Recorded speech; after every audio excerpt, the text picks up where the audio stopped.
Hi friends, please subscribe to Amravati Media and press the bell icon for more latest updates. Jagan వైపు మోడీ మొగ్గు చూపుతున్నారా? జగన్మోహన్ రెడ్డి క్లిష్ట పరిస్థితులను ఎదుర్కొంటున్నారు. చాలా రకాలుగా ఆయనకు ఒత్తిళ్లు ఎదురవుతున్నాయి. ఏపీలో వైఎస్ఆర్ కాంగ్రెస్ పార్టీని నిలబెట్టుకోవడం ఒక వంతు అయితే, తనపై కేసులు తెరపైకి రాకుండా ఉండాలని చూసుకోవడం రెండవ వంతు.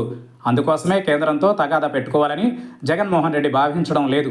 అలా భావించిన చంద్రబాబు గత 5 ఏళ్లుగా ఎంత ఇబ్బంది పడ్డారో జగన్మోహన్ రెడ్డికి తెలియంది కాదు. అలా చంద్రబాబును ట్రాప్లో పెట్టింది కూడా జగన్మోహన్ రెడ్డి. అందుకే అదే ట్రాప్లో పడకుండా ఉండేందుకు జగన్మోహన్ రెడ్డి గట్టి ప్రయత్నాలే చేస్తున్నారు. ఎక్కడా ఆయన గాబరా పడడం లేదు. జగన్మోహన్ రెడ్డి ఇంతటి క్లిష్ట పరిస్థితుల్లో కూడా విచిత్ర రాజకీయం చేస్తున్నారు. భారతీయ జనతా పార్టీకి తాను ఒక ఆప్షన్ అని సంకేతం ఇస్తున్నారు. డీలిమిటేషన్ ప్రక్రియలో దక్షిణాది రాష్ట్రాలకు అన్యాయం జరుగుతోందని తమిళనాడు సీఎం స్టాలిన్ ఆందోళన వ్యక్తం చేస్తున్నారు. దీనిపై ఉద్యమ బాట పట్టారు.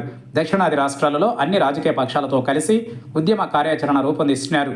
ఈ ఉద్యమంలో పాలు పంచుకోవాలని జగన్మోహన్ రెడ్డిని ఆహ్వానించారు. కానీ దానిని సున్నితంగా తిరస్కరించారు జగన్మోహన్ రెడ్డి. ఇండియా కూటమికి దగ్గర కాలేదని బీజేపీకి సంకేతాలు ఇచ్చారు. అలాగని దక్షిణాది రాష్ట్రాల రాజకీయ ప్రయోజనాల విషయంలో రాజీ పడడం లేదని చెప్పుకునే ప్రయత్నం చేశారు. దీనిపై ప్రధాని మోదీకి లేఖ రాశారు. ఉభయ కుశలోపరి అన్నట్టు వ్యవహరించారు జగన్మోహన్ రెడ్డి. భారతీయ జనతా పార్టీకి తెలుగుదేశం పార్టీ బలమైన భాగస్వామ్య పక్షం. ఆ రెండు పార్టీలు కలిసిన ప్రతిసారి అద్భుత విజయం దక్కుతోంది. నవ్యాంధ్రప్రదేశ్లో సైతం ఆ రెండు పార్టీల మధ్య పొత్తు సత్ఫలితం ఇచ్చింది.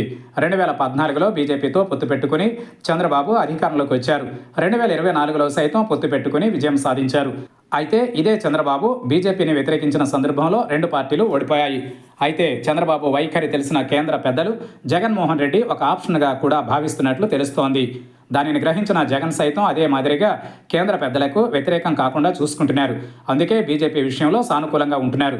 ఇండియా కూటమి విషయంలో తటస్థ వైఖరిని అవలంబిస్తున్నారు.